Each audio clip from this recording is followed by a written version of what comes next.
Zee 24 तास, एक पाऊल पुढे.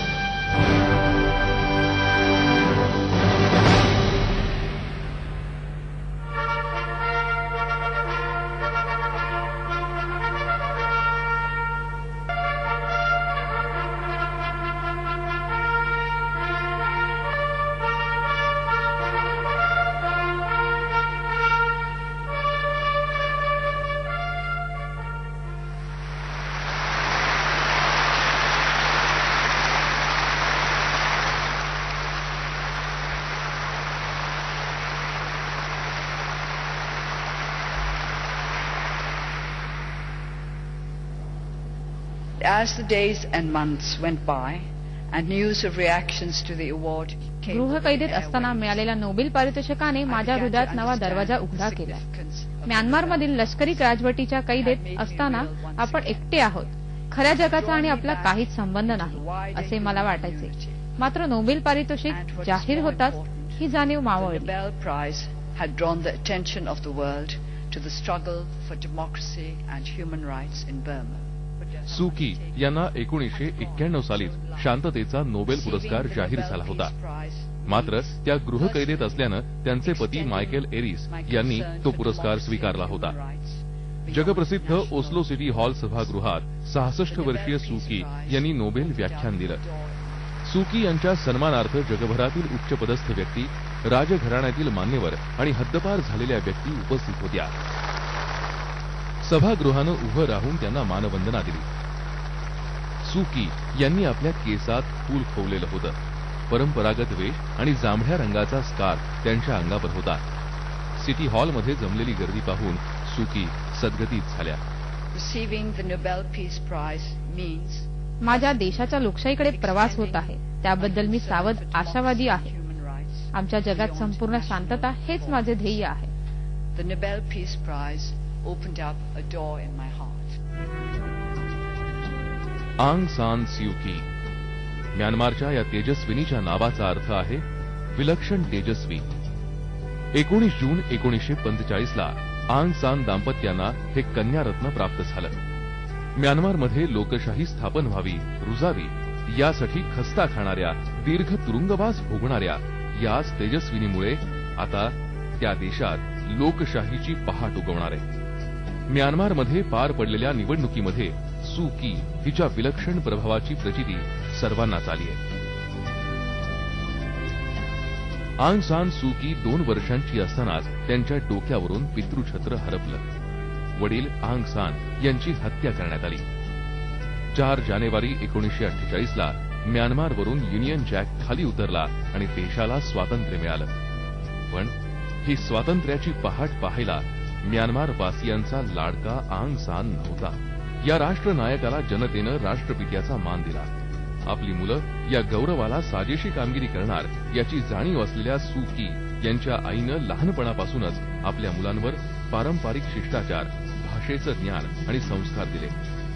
आपण मोठे झाल्यावर आपल्या वडिलांसारखं काम करणार असं त्या बोलून दाखवायच्या. 8व्या वर्गात असतानाच त्या आपल्या आईबरोबर भारतात आल्या.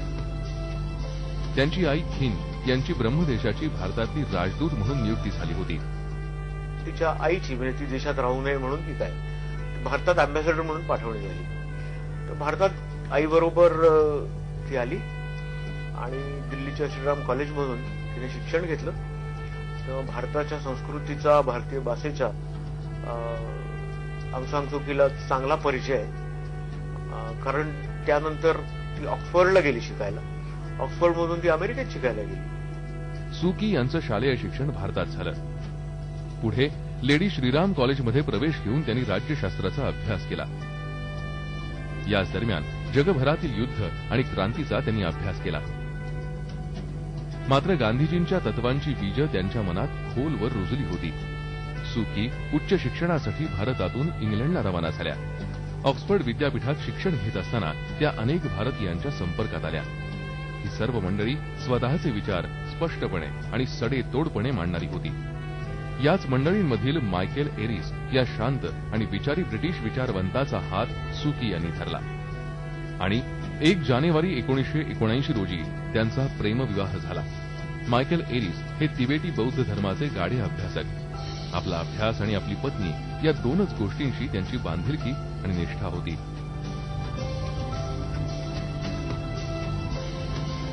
सू की संसारात रमल्या होत्या, पण पित्याच्या देशसेवेचा वारसा पुढे न्यायचा आहे हा विचार त्यांना स्वस्थ बसू देत नव्हता. वडील आंग सान यांचं चरित्र लिहित असताना त्यांनी अनेक भाषेतली पुस्तकं चाळली. त्यातून त्यांचा स्वातंत्र्य लढ्याचा सर्वांगीण अभ्यास झाला. पूर्वी समृद्ध असलेला आपला देश कालांतरानं कसा मागास दरिद्री होत गेला याचं त्या उत्तर शोधू लागल्या. स्वातंत्र्यानंतर देशाला अराजकतेनं ग्रासलं होतं. लष्कराच्या मनमानी कारभारामुळे देश हुकुमशाहीकडे वळला होता. म्यानमार खदखदत होता. 2 मार्च 1968ला म्यानमारमध्ये सत्तांतर झालं. लष्करानं नू यांचं सरकार उलथून सत्ता काबीज केली आणि ब्राह्मी जनतेवर अत्याचार सुरू झाले. देशात कायमस्वरूपी लष्करी राजवट लादण्याचा प्रयत्न सुरू झाला होता. लष्कराकडून म्यानमारमध्ये शांततेचा गळा घोटला जाऊ लागला. आईच्या आजारपणात सेवा करण्यासाठी जेव्हा सू की म्यानमारमध्ये आल्या तेव्हा म्यानमारचं चित्र बदललेलं होतं. एकेकाळचा शांत म्यानमार जुलमी राजवटीच्या गुलामगिरीच्या अजगरी विळख्यात अडकला होता.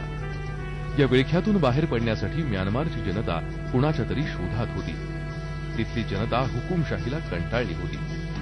तरुणांना बाहेरच्या जगाचं आकर्षण होतं. मुक्त होण्यासाठी त्यांची लढण्याची तयारी होती, पण त्यांच्याकडे नेतृत्व नव्हतं. एका खंबीर नेतृत्वाची त्यांना गरज होती. त्या आंदोलनामध्ये त्या पडल्या, म्हणजे त्यांना त्या आंदोलनापासून स्वतःला दूर ठेवता आलं नाही. त्यांची राजकीय पार्श्वभूमी होतीच, परंतु पटकन त्या एकदम म्हणजे ज्या क्षणी त्या आंदोलनात पडल्या त्याच्याबद्दल त्याही असं वर्णन करतात की मी कशा पडल्या मला काही सांगता येत नाही. सू की यांनी निवडणूक लढण्याचा निर्णय घेतला. नागरिकांनी हुकुमशाही विरुद्ध बंड पुकारलं. संपूर्ण देश लष्कराच्या विरोधात रस्त्यावर उतरला.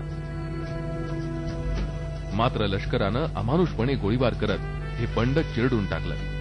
त्यांच्या क्रौर्याला त्या रात्री सीमा सोडली नव्हती. सू की विव्हळ झाल्या.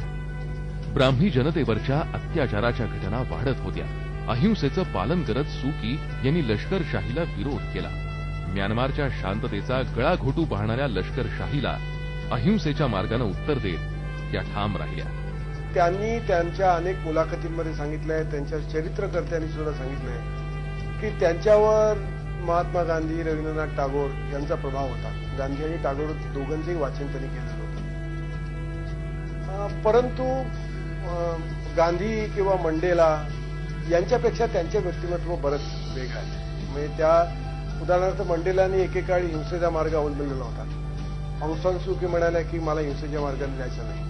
महात्मा गांधी यांच्या अहिंसेच्या मार्गाचा वापर करत सू की यांनी सळसळणाऱ्या रक्ताच्या विद्यार्थ्यांपर्यंत अहिंसेच्या मार्गानं लढा उभारण्यास उद्युक्त करण्यासाठी त्यांनी पहिली जाहीर सभा घेतली. सभेला तुफान गर्दी झाली होती. हे पाहून सरकारची झोपच उडाली.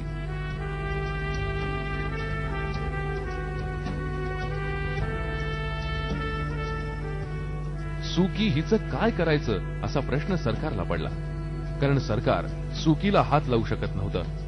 त्यामुळे तिच्या ब्रिटिश पतीवरून आणि साम्यवादाचं प्यादं पुढं करून त्यांनी निंदा नालस्ती करायला सुरुवात केली. पण या बदनामीला सू की यांनी भीक घातली नाही. उलट 5 लाखांच्या जनसमुदायासमोर भाषण करून जनतेचा विश्वास संपादन केला. पण देशात पुन्हा एकदा लष्करानं तोंड वर काढलं आणि म्यानमारमध्ये परत एकदा अराजकतेचं वातावरण पसरलं. सू की हिच्या निवासस्थानी सैनिकांचा पहारा ठेवला गेला. तिथे बाहेर आंदोलकांवर गोळीबार करण्यात आला. सत्तेची अभिलाषा बाळगणाऱ्या या लष्कराबरोबर आपली लढाई प्रदीर्घ काळाची असणार याची त्यांना जाणीव झाली. अहिंसेचा मार्ग खडतर आहे. आपल्या आणि जनतेच्या संयमाचा कस लागणार असला तरी तोच शाश्वत असल्याची सू की यांना खात्री होती. आंग सान सू की ह्या लष्करी सत्तेच्या विरोधामध्ये एवढ्या कणखर होत्या, आक्रमक होत्या की अनेक ठिकाणी त्यांचा शांततेचा मार्ग हा कुठल्या बाजूला जाईल काय सांगता येत नव्हतं. एक दिवस असा ज्यावेळी उजाडला होता की ज्यावेळी चारी बाजूने बंदुका रोखून सगळे सैनिक उभे होते आणि कर्फ्यू ऑर्डर होती आणि अंगूनमध्ये त्या सरळ त्यांना न जुमानता पुढे गेल्या. त्यावेळी काही होऊ शकलं असतं अशी परिस्थिती होती. बाहेर लष्करानं नमतं घेत 27 मे 1990ला निवडणुका घेण्याचं जाहीर केलं. तब्बल 26 वर्षांनंतर देशात निवडणुकीचं वारं वाहू लागलं. राजकीय पक्ष जोमानं कामाला लागले. आंग सान सू की आणि त्यांच्या सहकाऱ्यांनी नॅशनल लीग फॉर डेमोक्रेसी म्हणजेच NLD नावाचा पक्ष स्थापन केला. लाल रंगाच्या झेंड्यावर मोर आणि पांढऱ्या ताऱ्यांचं चिन्ह ठरवण्यात आलं. प्रचारासाठी सभा घ्यायच्या नाहीत असा लष्करानं फतवा काढला. मात्र हा आदेश धुडकावून सू की यांनी मोठ्या धडाक्यानं प्रचाराला सुरुवात केली. त्यांनी लष्करशाहीवर तोफा डागायला सुरुवात केली. लष्करही सू की यांची निंदानालस्ती करू लागलं. कार्यकर्त्यांचं अटक सत्र सुरू झालं. कार्यकर्त्यांना जेलमध्ये डांबण्यात आलं. सू की यांचा पुतळा बिमोड करण्यासाठी लष्करानं 20 जुलै 1989 रोजी सू की यांच्या घराला वेढा दिला. तिथला रस्ता लोकांसाठी बंद करण्यात आला. सैनिकांचा पहारा वाढवण्यात आला. सू की यांना स्थानबद्ध करण्यात आलं. सू की यांचा बाहेरच्या जगाशी संपर्क तोडण्यात आला. झी 24 तास एक पाऊल पुढे.